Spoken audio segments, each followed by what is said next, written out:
ప్రగతి భవన్ నుంచి అసెంబ్లీకి వెళ్తున్న సీఎం కేసీఆర్ కి ఖైరతాబాద్ పేర శ్రేణులు ఘన స్వాగతం పలుకుతూ సంబరాలు చేసుకున్నారు.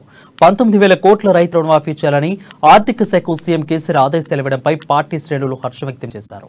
హైదరాబాద్ మెట్రో ట్రైన్ ని 415 కిలోమీటర్ల మేర పొడిగించినందుకు గాను ఆర్టీసీని ప్రభుత్వంలో విలీనం చేయడంపై ప్లకార్డులు పట్టుకుని కేసీఆర్ కు కృతజ్ఞతలు తెలిపారు.